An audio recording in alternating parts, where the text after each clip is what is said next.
Hola, mi nombre es Elizabeth Quintana Lescano, soy la especialista del Programa de Estudios de la Mujer de Casa de las Américas y hoy, como invitada del ciclo de pensamiento social caribeño titulado Feminismos, Movimientos de Mujeres y Estudios de Género en el Caribe, vengo a hablarles acerca de la recepción de Sor Juana Inés de la Cruz en Cuba, específicamente en el decenio que se extiende desde 1942 hasta 1952, a partir del estudio de los ensayos La mujer en las letras hispanoamericanas, La carta como expresión literaria femenina y Mujeres de la colonia de Camila Enríquez Ureña, Influencia de la mujer en Iberoamérica de Mirta Aguirre, Poetisas de América de Dulce María Loynaz y por último Razón y pasión de Sor Juana de Anita Arroyo.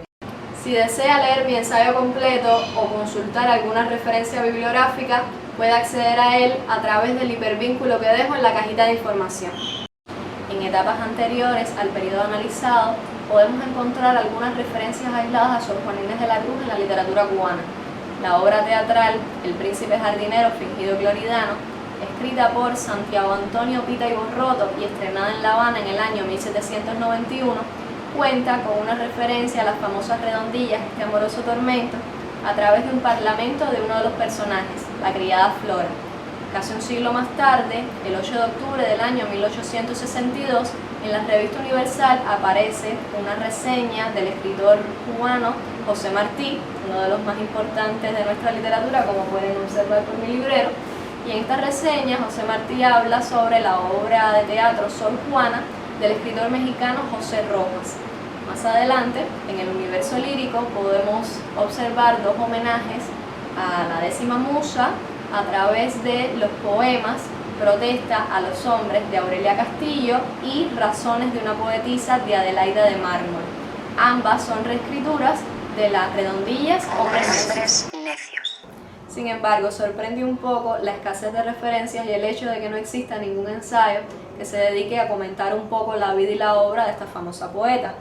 Entonces, ¿por qué tenemos que esperar hasta el siglo XX para atestiguar los primeros ensayos sobre Sor Juana Inés de la Cruz en Cuba? Para responder esta pregunta tendríamos que analizar cómo ha sido su recepción a nivel internacional y comprobaríamos que no ha sido muy uniforme. Aunque Sor Juana goza de una fama increíble entre sus contemporáneos, no solo en su país natal, sino también en el Viejo Mundo, más adelante con el arribo de la Ilustración, los ilustrados sentían una aversión y antipatía total hacia el barroco y por lo tanto su figura pierde fuerza y se convierte en prácticamente una desconocida. Con este hecho podemos comprobar que los clásicos no necesariamente son imperecederos y dependen también un poco de las modas del momento. Entonces, aunque nos resulte poco creíble que una figura tan mundialmente famosa como Sor Juana, no solo en el mundo académico sino también en la cultura popular, haya caído en el más completo silencio durante casi 2 siglos. La antipatía de los ilustrados hacia el barroco comienza a disiparse con los escritos de, disculpen los alemanes mi pronunciación, Heinrich Wölfing, y con la revalorización de Luis de Góngora por la generación del 27. La época colonial, hasta ese momento caracterizada por el epíteto de oscurantista, comienza a perder un poco esta visión peyorativa y a ganar espacio en los estudios literarios. Sor Juana, relegada al olvido por su doble condición de colonial y de barroca, es restituida a lo largo del siglo XX a través de la publicación de una serie de estudios sobre su figura. Entre el ensayo titulado Juana das Bages de Amado Nervo y publicado en 1910 y la publicación de sus obras completas por Alfonso Méndez Plancarte en los años de 1953 a 1957, en ese periodo los ensayos de Sor Juana sobrevivieron de manera vertiginosa. Aunque la reincorporación de la autora barroca al canon literario latinoamericano fue un paso imprescindible para su estudio posterior en nuestro país, la recepción inicial de Sor Juana durante el siglo XX estuvo motivada por el arribo de un movimiento social que cuestionaría las bases de nuestra sociedad moderna, el feminismo. Aunque todavía en la primera mitad del siglo XX es muy pronto para hablar de una crítica literaria feminista, sí podemos constatar la existencia de agendas enfocadas en la emancipación de la mujer. Algunos logros obtenidos por las mujeres cubanas en este periodo fueron la ley de la patria potestad, la ley del divorcio, la regulación del trabajo de las mujeres, la ley del sufragio femenino y el decreto ley de protección a la maternidad, así como el decreto sobre el trabajo de la mujer. Después de alcanzados estos logros en el marco jurídico, todavía quedaba la inmensa tarea de incorporar a la mujer en el universo cultural. Y aquí es donde cobran relevancia los ensayos protagonistas de este video. ¿Por qué podemos llamarlos feministas? Porque se proponen la creación de una historia literaria feminista latinoamericana, como alternativa a la historia oficial perpetuada e integrada por hombres. Estas mujeres visibilizan la intelectualidad de la mujer en un periodo donde todavía se ponía en duda, como se manifiesta en una conferencia dada por Camila Enríquez Ureña en el Liceo en el año 1939. Y a continuación les leo un fragmento. Seremos capaces las mujeres de alcanzar un nivel medio de cultura, pero incapaces de llevar a esta una contribución nueva, invención, descubrimiento, creación artística de valor imperecedero, labor sólida de investigación erudita, fecunda gesta de magisterio ejemplar. Tantos afanes nos conducirán apenas a reforzar pobremente, con fútiles imitaciones, el trabajo que los hombres pueden realizar por sí solos, con suficiente perfección. Los prejuicios contra la capacidad intelectual femenina se comprobarán que descansan sobre una sólida base. Exceptuando Razón y Pasión de Sor Juana, de Anita Arroyo, el resto de los textos colocan a Sor Juana dentro de una trayectoria de mujeres latinoamericanas en las cuales figura como iniciadora. Las autoras cubanas demuestran de esta manera la capacidad intelectual y creativa de la mujer a través de la creación de una genealogía femenina, de una manera similar a como hace la misma Sor Juana en la respuesta a Sor Filotea, donde demuestra sus capacidades como escritora a través de la mención de una lista de mujeres sabias que fueron famosas en la antigüedad o en su propia época a causa de su discreción. A continuación les daré algunas características generales de los textos incluidos en este video. En primer lugar, y como ya he mencionado en otras ocasiones, todos los textos que referencian a Sor Juana en este periodo en Cuba pertenecen al género ensayístico y están escritos por mujeres. Una característica de estos textos que me gustaría señalar es su carácter social y educativo, ya que pretendían introducir la figura de Sor Juana a un público que en muchas ocasiones no la conocía. Por lo tanto, la mayoría de estos textos fueron concebidos para ser leídos en público en forma de conferencias o de discursos.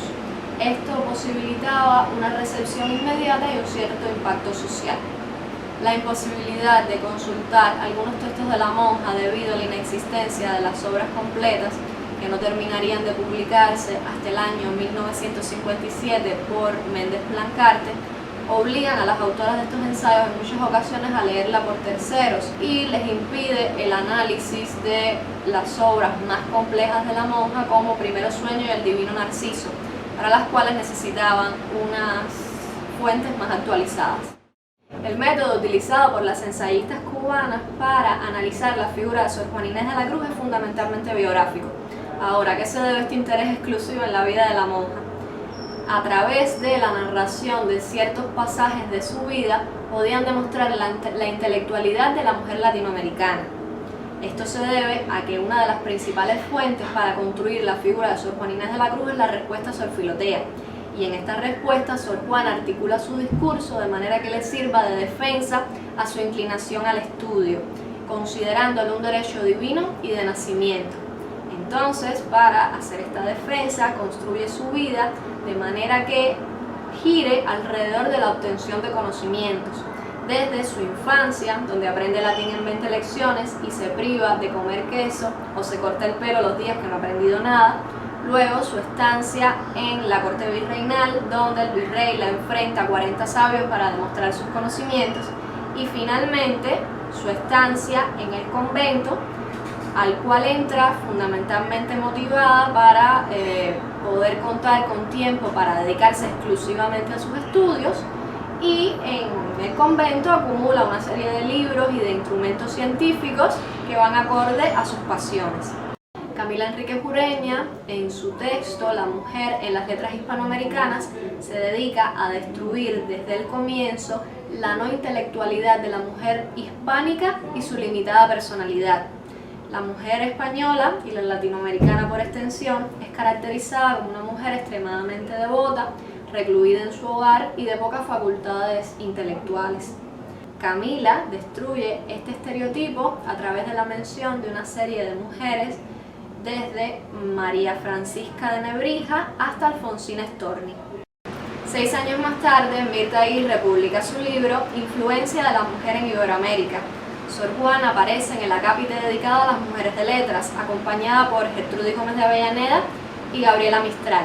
Ahora, la presencia de estas 3 mujeres bajo el mismo encabezado no es casual, ya que a través de sus figuras Mirta Aguirre se pretendía crear un esquema temporal y espacial de la mujer latinoamericana en la vida cultural del continente. Esto lo logra primero hablándonos de Sor Juana Inés de la Cruz en México, ella a sangre española, a convento español y a convivencias cortesanas con virreyes hispánicos. Luego nos habla de la Tula Avellaneda, nacida en el calor antillano,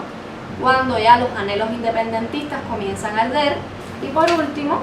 Gabriela Mistral, chilena libre, fusión de indio y de vasco y por lo tanto iberoamericana definitiva. Esta narración, aunque pueda parecer un poco esquemática, se debe a que el objetivo de Mirta era la creación de un manual para la instrucción de las mujeres en la vida cultural femenina del continente y por lo tanto necesitaba, como vemos a menudo en los libros de texto, la construcción de una historia coherente. La inclinación feminista del ensayo es evidente cuando la autora compara el deseo de Sor Juana, expresado en la respuesta de poseer un espacio tranquilo y solitario para sus estudios, con el cuarto solo de Virginia Woolf, referencia al texto Un cuarto propio, ensayo medular del movimiento feminista de los años 30. Mirta Aguirre es la primera de una lista de escritores cubanos, entre los cuales se encuentran Cynthia Whittier, Fina García Marrús, Ivette Fuentes y Anita Arroyo, que compararían a Sor Juana Inés de la Cruz con José Martí. Cuando le comenté por primera vez a mi tutora que iba a comenzar una investigación sobre Sor Juana Inés de la Cruz, me advirtió acerca de una leyenda muy popular entre los sorjuanistas, y es que todo aquel que comience a adentrarse en la figura y en la obra de la 10ª musa termina tan cautivado por ella que al final le dedica toda la vida a su estudio. Este mismo embrujo debe haber sentido Mirta Aguirre, ya que sus referencias a la monja mexicana no terminan con influencia de la mujer en Iberoamérica, sino que continúan más adelante en su ensayo del incauto a la sangre, considerado uno de los mejores exponentes de este género en el continente iberoamericano. Publicado en 1975 por la Secretaría de Obras Públicas Mexicana, aunque no se incluye en el trayecto temporal que nos trazamos para este video, no podía perder la oportunidad de mencionarlo, recomendarlo y además, ¿por qué no?, leerles un fragmento. Con tinta roja, como la que solo le estaba permitido usar a los antiguos emperadores, ha de haber escrito ella, Suprema Señora de las Letras de los siglos de oro en el Nuevo Mundo, hasta el día en que, renunciando a ello, comenzó a hacerlo con su propia sangre. Púrpura del genio, digan lo que digan los autógrafos que anteceden a los años de delirio expiatorio, después púrpura de afán de santidad. El texto de Dulce María Loynaz, Poetisas de América, fue pronunciado en ocasión de su entrada a la Academia Nacional de Artes y Letras. El espacio dedicado a la monja debía ser necesariamente breve a causa de la extensión limitada de los discursos y del número de figuras incluidas. Sorprende, sin embargo, la referencia nula a su producción poética, construyendo su figura a través de escenas de las respuestas sobre Filotea. A partir de esas escenas puede destacar 2 rasgos que considera fundamentales en la poetisa. En primer lugar, su curiosidad, o sea, su capacidad intelectual, y en segundo, su rebeldía, o sea, la oposición a un medio adverso. Estas 2 características, a lo largo del ensayo, las va proyectando en el resto de las poetisas incluidas, hasta considerarlo como una característica primordial para la poetisa latinoamericana. En 1950, Camila Enríquez Ureña comenzará a impartir un ciclo de conferencias en el Liceum bajo el título La Carta como forma de expresión literaria femenina, un análisis de varios epistolarios femeninos. Con este texto comenzará el proceso de especialización en Sor Juana a partir de su estudio en contextos cada vez más cerrados, donde ya no constituye un mero ejemplo de las luchas de la mujer por su emancipación, sino una figura que demanda un acercamiento profundo. La escritora se percató de un hecho que más adelante sería considerado como una de las máximas de la crítica literaria feminista, y esto es la predilección de las mujeres por aquellos géneros considerados menores por el establishment literario, como las memorias, las novelas románticas, la poesía lírica o los epistolarios. La vinculación de estos géneros con el espacio privado, socialmente aceptado como femenino, explica su predilección. Una de las hipótesis más resaltadas en el ensayo es el papel de la pasión como elemento definitorio de la personalidad femenina. Cada uno de los epistolarios incluidos en el texto refleja un área de incidencia de esta pasión. Por lo tanto, tenemos el amor carnal, el amor religioso, el amor maternal y la última categoría, donde estaría incluida Sor Juana Inés de la Cruz, el amor por el conocimiento. La creencia en la polaridad de los sexos, donde los hombres se caracterizan por el uso de sus facultades analíticas, mientras las mujeres están dotadas de un exceso de emotividad que les nubla el juicio, provocó que muchos críticos dudaran de la pertenencia de Sor Juana al género sexo femenino, o sea que su rareza, esa inteligencia que consideran anómala de una mujer, delata al hombre que esconde, real o figuradamente, detrás de la fachada de mujer. Totalmente ridículo. En su texto, La mujer y la cultura, Camila Enríquez Ureña afirma que la escasez de mujeres célebres por su intelecto no se debe a deficiencias innatas, sino a causas socioculturales. Por lo tanto, no nos sorprende que desestime los análisis psicológicos que tienden hacia la masculinización de Sor Juana y en su lugar realice una defensa de los valores femeninos imperantes en la monja, en ocasiones un poco estereotípicos, pero vistos desde un ángulo positivo. El carácter pasional inherentemente femenino se relaciona entonces con la desmesura de sus actos. La cita de Gabriela Mistral, utilizada por Ureña a modo de epílogo, donde describe a Sor Juana como un aguijón bajo las tocas, se corresponde perfectamente con la imagen que quiere dejar la autora de Sor Juana, como una persona obsesiva, persistente, exaltada, aguda. La pasión, entonces, en lugar de limitar las capacidades intelectuales del individuo, como creían los defensores de la irracionalidad femenina, motiva al ser humano en sus ansias de superación. La grandeza que se obtiene a través de la desestimación de los límites humanos es sólo alcanzable mediante cualidades como la imaginación, la testarudez, la imprudencia, que son totalmente opuestas al pensamiento lógico. La defensa de la irracionalidad explica por qué Camila Enríquez Ureña coincide con Hippolyte Taine al afirmar la excepcionalidad del periodo barroco. Durante esta etapa, la humanidad se dedicó a cometer empresas monumentales, con un matiz diferenciador entre el accionar femenino y el masculino. La encarnación masculina de esa voluntad fueron los conquistadores, los cuales tenían como objetivo la ganancia de riquezas a través de la expansión territorial y la violencia. La fortaleza de la mujer no reside en el dominio de la realidad externa, sino en el conocimiento de las motivaciones interiores, a través de su capacidad introspectiva. Por lo tanto, el crecimiento de la mujer durante el periodo barroco fue en esencia espiritual, ya que la pasión, definida en este caso como persistencia y encono en una tarea, le permite el ensanchamiento de sus fronteras anímicas. El cierre del acápite dedicado a Sor Juana con el análisis de primeros sueños, gesto que podríamos considerar un poco extraño en una conferencia dedicada al género epistolar, se explica a la perfección, ya que Camila Enríquez Ureña buscaba reafirmar su tesis acerca de la condición espiritual y por lo tanto femenina de la monja mexicana,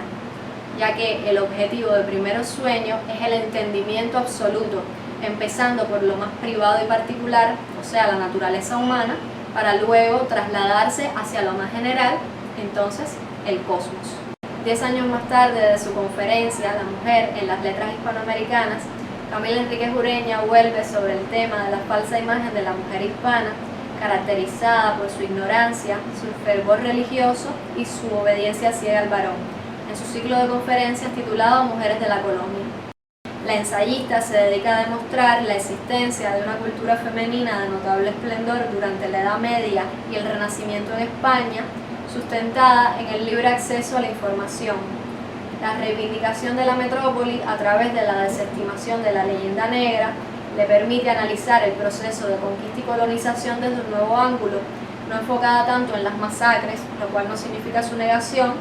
y más interesada en la creación de instituciones culturales con la creación de centros educativos. En su análisis sobre las condiciones educativas de las mujeres durante el siglo XVII en Hispanoamérica, la respuesta sorfilotea se convertirá en su principal fuente de información. Deduce las difíciles condiciones de acceso a la instrucción femenina a partir de la petición que le hace Sor Juana al obispo de Puebla sobre la necesidad de emplear maestras para dar instrucción a las mujeres. El episodio donde la poetisa adopta prendas masculinas para así asistir a la universidad le pone en evidencia que ya no existe la libertad de conocimiento que veíamos en el Renacimiento, donde el género no era un factor decisivo a la hora de obtener una educación. Otro texto utilizado por Camila Enríquez Ureña para reconstruir el ambiente cultural de la sociedad virreinal fue la biografía de Amado Nervo titulada Juana de Asbaje, cuya lectura le ofrece una imagen positiva de la vida conventual bastante holgada y alegre. La redefinición de los conventos como espacios abiertos al diálogo con el exterior, conformados por mujeres con un nivel de instrucción notable, permite que Camila Enríquez Ureña los caracterice como los centros de cultura femenina más importantes del Nuevo Mundo, hecho que sería tomado más adelante en cuenta por los estudios feministas en la construcción de una historia de la literatura colonial. La conmemoración del tricentenario del natalicio de Sor Juana en el año 1951 provocó una oleada de conferencias, discursos panegíricos, reediciones de su obra y homenajes poéticos alrededor del mundo. Cuba no fue la excepción. La escritora barroca ya era lo suficientemente conocida en nuestro país como para que semejante fecha no pasara desapercibida. El libro Razón y Pasión de Sor Juana, de la autora Anita Arroyo, publicado por primera vez en 1952 y luego reeditado en 1971 y en 1980, es el primer texto dentro de la ensayística cubana que se dedica exclusivamente al estudio de la monja. Su publicación también formó parte de las acciones desplegadas a causa del tricentenario del nacimiento de la autora. El patrocinio de una editorial de renombre como Porrúa le permitió gozar de una mayor visibilidad que el resto de los ensayos incluidos en este video. En muchos estudios sobre Sor Juana Inés de la Cruz ocurre un fenómeno hermenéutico que Enrico Mario Santi llamó políticas de restitución, que consiste en que, ante la existencia de algunas lagunas en la biografía de la monja, los exégetas pueblan los espacios en blanco con fantaseos que exceden el material biográfico disponible. Anita Arroyo lleva al extremo esta tendencia, incluyendo en su texto algunos pasajes sacados por completo de su imaginación, lo cual le permitía ampliar un poco el exiguo material biográfico disponible y añadirle un cierto tono personal. Uno de los acápites finales se detiene en las mujeres que han contribuido a la crítica sorjuanina a través de investigaciones más o menos ambiciosas. El interés exclusivo en la recepción femenina dentro de los estudios sorjuaninos era bastante insólito y no sería secundado hasta el año 2004 por Rosa Perelmuter. La escritora cubana coloca en la cima a las ensayistas norteamericanas, con Dorothy Jones a la cabeza, y advierte acerca de la poca fortuna que ha gozado la monja novohispana entre las latinoamericanas, señalando con triste ironía que Hispanoamérica permanece en gran parte desconocida para los propios hispanoamericanos. Dedica los últimos párrafos al comentario breve de los textos ya analizados en este video, debidos a sus compatriotas Mirta Aguirre, Dulce María Loinás y Camila Enríquez Ureña, cubana por adopción. Sor Juana Inés de la Cruz es la primera intelectual feminista del Nuevo Mundo y con solo este título es digna de figurar entre los egregios valores culturales de este y del otro continente. Con esta frase no solo culmina el libro Razón y Pasión de Sor Juana, sino también la hegemonía de la recepción feminista de la monja en nuestras letras, a través de la inclusión de la autora barroca en la historia literaria femenina latinoamericana, por las ensayistas Dulce María Loinás, Anita Arroyo, Camila Enríquez Ureña y Mirta Aguirre. A partir del año 1953, con la llegada a librerías y bibliotecas cubanas de las obras completas de Sor Juana, editadas por el Fondo de Cultura Económica, se multiplican los enfoques de la décima musa en nuestro país, desde la Sor Juana, gestora de lo americano, de Lezama y Cintio Vitier, hasta la gran versificadora de Mirta Aguirre y Virgilio López Lemus, la mártir de sus horas finales de Fina García Marrús, la filósofa erudita de Rafael Catalibet Fuentes o la dramaturga colonial por excelencia de José Juan Arrón. Pero el enfoque de género en los estudios coloniales no reaparecerá hasta el año 1997 con la publicación de los 2 tomos de Mujeres Latinoamericanas, Historia y Cultura de los siglos XVI al XIX, coordinado por la investigadora Luisa Campuzano y como parte de las acciones del Programa de Estudio de la Mujer de Casa de las Américas. La conexión del feminismo con el pensamiento burgués anglófono frenó durante muchas décadas el florecimiento de una crítica feminista en el contexto revolucionario. La publicación en el año 2003 del libro Yo con mi viveza, textos de conquistadoras, monjas, brujas, poetas y otras mujeres de la colonia, donde se analizan autoras coloniales de distintas nacionalidades y muchas de ellas desconocidas, forma parte de una línea investigativa que comienza en las últimas décadas de la República con Sor Juana Inés de la Cruz como punto de partida. Quizás con la publicación de unas obras completas de la monja mexicana, las mujeres cubanas comencemos a pagar la enorme deuda que guardamos con la primera escritora profesional de América Latina.